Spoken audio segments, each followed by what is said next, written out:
जय हिंद एस्पिरेंट्स, मैं रूबी ठाकुर स्वागत करती हूं आप सबका एसएसबी क्रैक एग्जाम चैनल पर।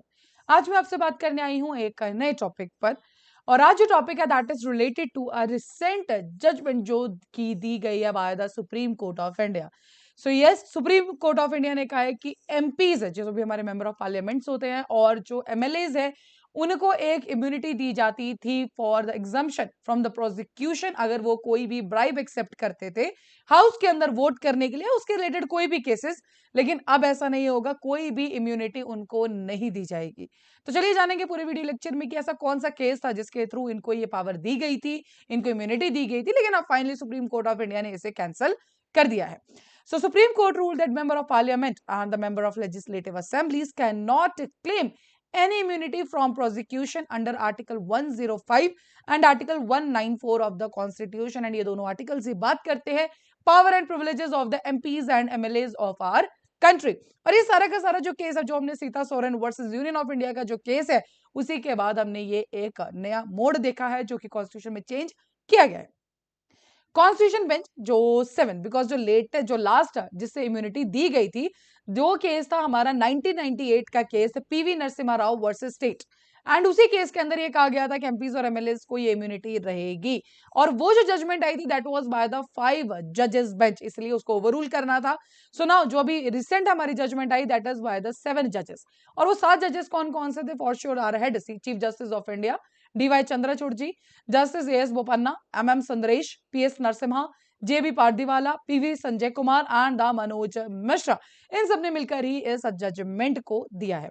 So in 1998, in the case of PV Narasimha Rao versus State, in which the court had opined that legislators are immune from being prosecuted for taking bribes to vote a certain way in the legislative house. For example, मान लीजिए कोई भी ऐसा कुछ motion चल रहा है या कोई भी बात चल रही है हाउस के अंदर एंड उसके अंदर कोई एमपी एमएलए ब्राइब लेता है किसी भी तरह की वोट करने के लिए, सो उनके अगेंस्ट हम कोई एक्शन नहीं, प्रोसिक्यूशन नहीं होता था। But as now this has been change, अब अगर ऐसा कुछ भी पाया जाएगा सो जरूर उसके अगेंस्ट एक्शन लिया जाएगा।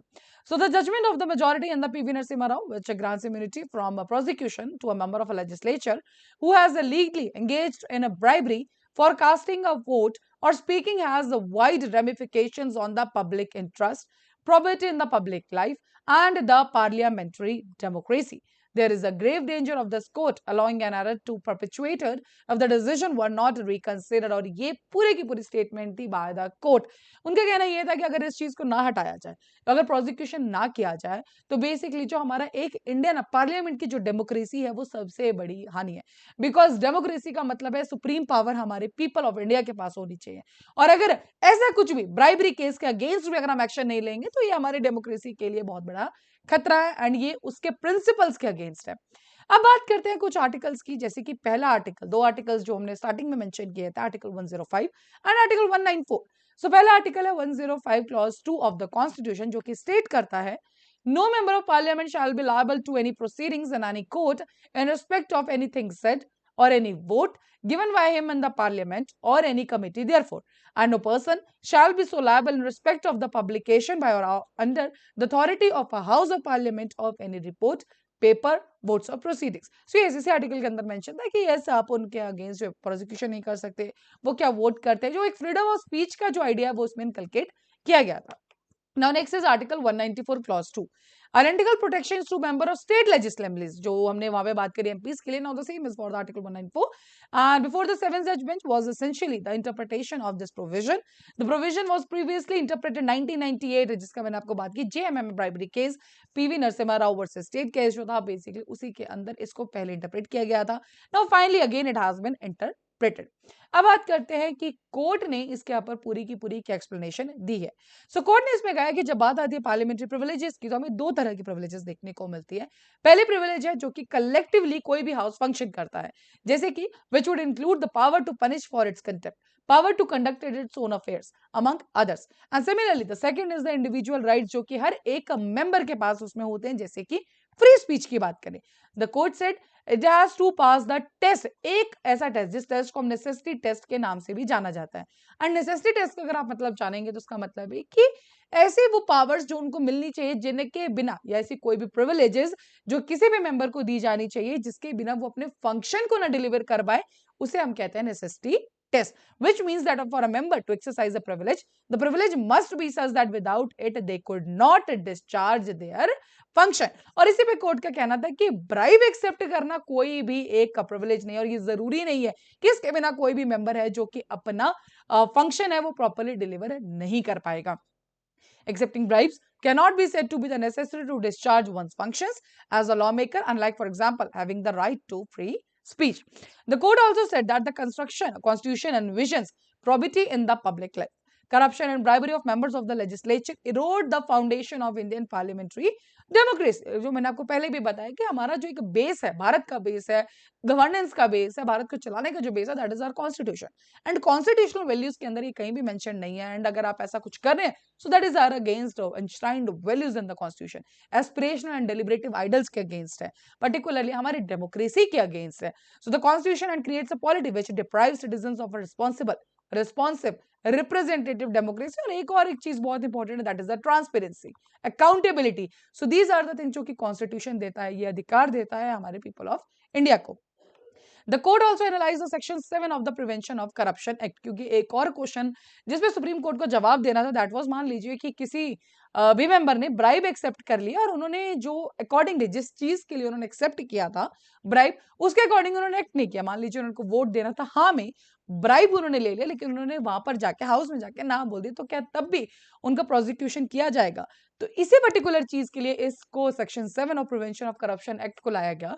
एंड उसमें ये कहा गया कि जरूरी नहीं है कि अगर आपने ब्राइब लिया है और आपने उसके अकॉर्डिंगली फंक्शन नहीं किया तो आपके अगेंस्ट प्रोसिक्यूशन नहीं आएगा.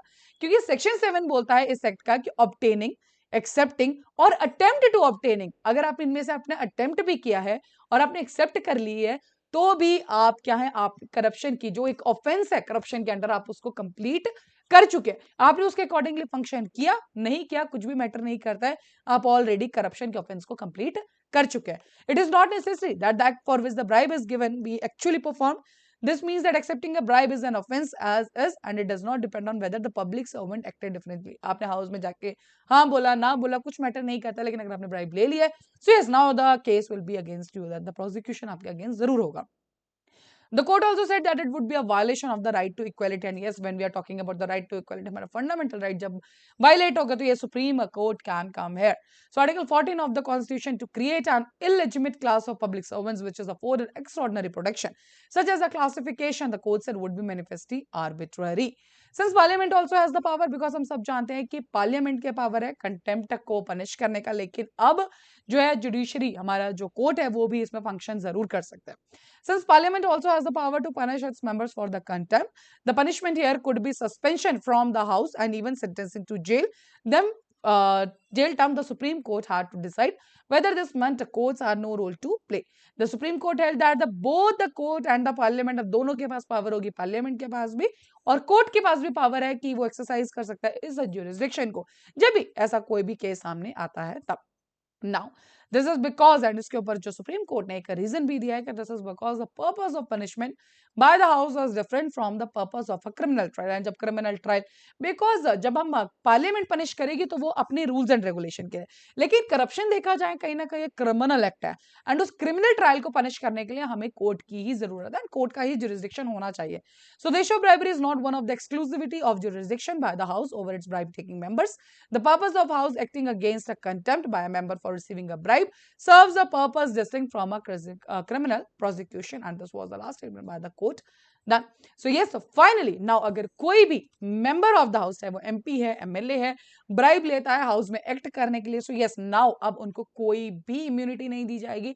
Finally they will be prosecuted. So yes sir, that was all for this particular update. अभी आपके स्क्रीन पे कुछ courses for SSB interview, हर महीने हमारे बैचेस बैठते हैं, आप इनको ज्वाइन कर सकते हैं.